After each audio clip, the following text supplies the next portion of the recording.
আসসালামু আলাইকুম এভরিওয়ান, কেমন আছেন আপনারা সবাই? আলহামদুলিল্লাহ, আমিও ভালো আছি আপনাদের দোয়ায়।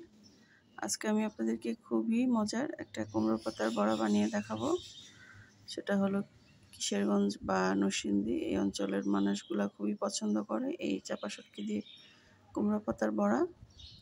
এই জন্য আমি এখানে আমার গাছের অনেকগুলো কুমড়ো পাতা নিয়ে নিয়েছি। যেহেতু অনেক কুমড়ো পাতা হয়েছে, এই জন্য ভাবলাম আমার মনে হয় সব থেকে এই বড়াটাই বেশি মজা হয়। এজন্য আমি গাছ থেকে অনেকগুলো পাতা নিয়ে ভালো করে ধুয়ে নিয়েছি। আর আমি এখানে নিয়ে নিয়েছি কিছু মাছ।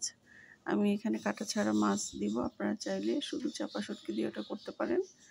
আমি আজকে একটু মাছ দিয়ে দিব, এতে করে একটু আমার কাছে মনে হয় বেশি ভালো লাগে। এই জন্য আমি এখানে পাঙ্গাস মাছ নিয়ে নিয়েছি। এরপর আমি নিয়ে নিয়েছি পেঁয়াজ কুচি, আর এখানে হলো 1 কাপের মতো রসুন বাটা, নিয়ে নিয়েছি 1 কাপের মতো কাঁচামরিচ বাটা। এখন রান্নায় চলে যাব। ওই চুলায় একটা কড়াই তেল দিয়ে দিয়েছি। এখন এর মধ্যে দিয়ে দেবো পেঁয়াজ কুচি। পেঁয়াজটাকে একটু ভেজে নেব, একটু বেশি করে পেঁয়াজ দিচ্ছি যেহেতু এটা ভুনা করা হবে। সবার আগে শুটকিটাকে ভুনা করে তারপর কিন্তু আমরা সেই কুমড়া পাতার বড়াটা বানাবো। আর আমি এখানে নিয়ে নিয়েছি চাপা শুটকি। আমি এখানে যে বাঁশপাতার যে চাপা শুটকিটা আছে ওটা নিয়েছি, ভালো করে ধুয়ে রেখেছি। এখন আমি পেঁয়াজটাকে নেড়ে চেড়ে আমি মশলাগুলো দিয়ে দেব, কারণ পেঁয়াজটাকে খুব বেশি ভাজবো না। আমি একটু পানি দিয়ে দিয়েছি। এরপর আমি দিয়ে দিচ্ছি মরিচের গুঁড়া। যেহেতু এটা শুটকি রেসিপি, তো মরিচটা একটু বেশি করে দিতে হবে। তো দিয়ে দিয়েছি হলুদের গুঁড়া, তারপর দিয়ে দিয়েছি পরিমাণ মতো লবণ, কারণ শুটকি কিন্তু একটু ঝাল না হলে ভালো লাগে না। ঝাল ঝাল হলে কিন্তু খেতে বেশি ভালো লাগে। খুবই অল্প মশলায় কিন্তু এই রান্নাটা হয়। আমরা শুটকির মধ্যে খুব বেশি মশলা ব্যবহার করি না, শুধু এই রসুন আর কাঁচামরিচটাই দিই। অনেক অঞ্চলে আছে আদা রসুন দেয়, যারা আদা রসুন খেতে পছন্দ করে তারা দিতে পারে, কিন্তু আমাদের অঞ্চলে আদা রসুন ব্যবহার করে না শুটকিতে। আমার মশলাটা কষানো হয়ে গেছে, এখন আমি মাছগুলো দিয়ে দিব। আপনারা যে কোনো কাটা ছাড়া মাছ দিতে পারেন। শোল, আমি এখানে পাঙ্গাস দিয়ে দিয়েছি, শোলটাকে দিলেও হবে। আর শুধু যারা মাছ খেতে পছন্দ করে না শুটকির মধ্যে, তারা শুধু এইভাবে শুটকিটাকে ভুনা করে তারপর পাতার মধ্যে দিয়ে দিতে পারে। এভাবে শুধু পাঙ্গাস মাছ শুটকি দিয়ে ভুনা করলেও কিন্তু অনেক ভালো লাগে খেতে। পাতুরি ছাড়াও খুবই মজা লাগে। এটা দিয়ে কিন্তু অনেকগুলো ভাত খাওয়া যায়। অনেকেরই পছন্দ এই রেসিপিটা। তো এখন আমি এখানে দিয়ে দিব রসুন আর কাঁচামরিচ দিয়ে, তারপর একটু পানি দিয়ে খুব ভালো করে মাছটাকে একদম কষিয়ে নিব যতক্ষণ না পর্যন্ত সিদ্ধ হবে। সিদ্ধ হয়ে তারপর একদম পানিটা শুকিয়ে যাবে। আর বড় বড় যে কাঁটাগুলি আছে ওগুলো কিন্তু আমি ছাড়িয়ে নিব পরে।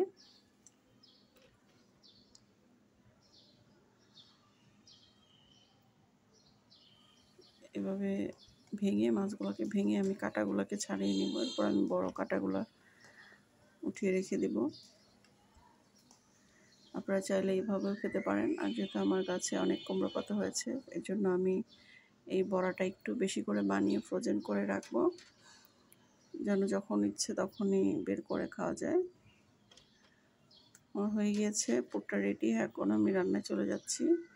চুলায় একটা প্যান বসিয়ে এর মধ্যে তেল দিয়ে দিচ্ছি। আর এই যে এখানে আমি একদম 5-6টা করে পাতা নিয়ে নিচ্ছি, কারণ যেহেতু এটা কুমড়ো পাতা কিন্তু অনেক সফট হয়ে যায় আর একদম নরম মিশে যায়।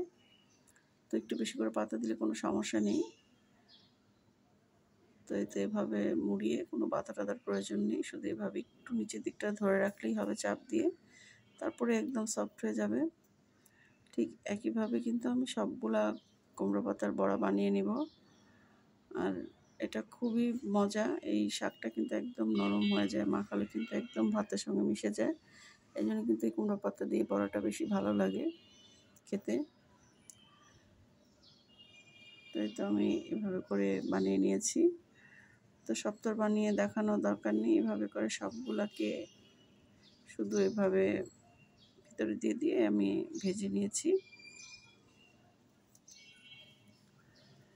তো কারা কারা আমার মতো এই কুমড়ো পাতার বড়াটা বানান বা কাদের কাদের ভালো লাগে তারা অবশ্যই কমেন্ট করে জানাবেন। আর আমার ভিডিওটি যদি আপনাদের কাছে ভালো লাগে তাহলে অবশ্যই লাইক কমেন্ট শেয়ার করে দিবেন। কারণ একটা ভিডিও বানানোতে কিন্তু অনেক কষ্ট হয়। যে আপুরা ভিডিও বানায় তারা কিন্তু জানে যে ভিডিও বানানো কত কষ্ট। এক হাতে মোবাইল নিয়ে আরেক হাতে কাজ করা ভীষণ কষ্টের। তারপর আপনি যদি একটা ভালো কমেন্ট করেন তাহলে কিন্তু সেই কষ্টটা আর লাগে না, খুব ভালো লাগে। পর আরও নতুন নতুন ভিডিও বানানোর জন্য উৎসাহিত হবো আপনাদের একটি ভালো কমেন্টে।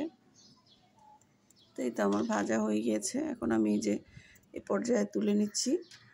আমি একটু হালকাই ভাজা রাখবো। এই যে একইভাবে আমি সবগুলো ভেজে নিয়েছি, কারণ আমি যেহেতু ফ্রোজেন করব। আর যখনই আপনারা ফ্রোজেন জিনিস বের করেই করবেন তখন কিন্তু আপনারা বরফ অবস্থাতেই কিন্তু চুলায় দিয়ে দিবেন, আর চুলার আঁচটা কমিয়ে তারপর কিন্তু একটু ভেজে নেবেন। আর নর্মাল করে নিলে একদম নরম হয়ে যায়। এই জন্য বরফ অবস্থাতেই যেরকম আমি যে আগে থেকেই ফ্রোজেন করে রেখেছি আমি আপনাদেরকে দেখিয়ে দিচ্ছি। এই যে ঠিক এরকম অবস্থাতেই আপনারা কিন্তু চুলা একটু হালকা তেলের মধ্যে ভেজে নেবেন।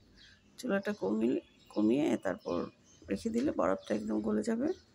এরপর চুলাটা বাড়িয়ে একটু এপিস ওপিস করে ভেজে তারপর নামিয়ে নিলেই হয়ে যাবে।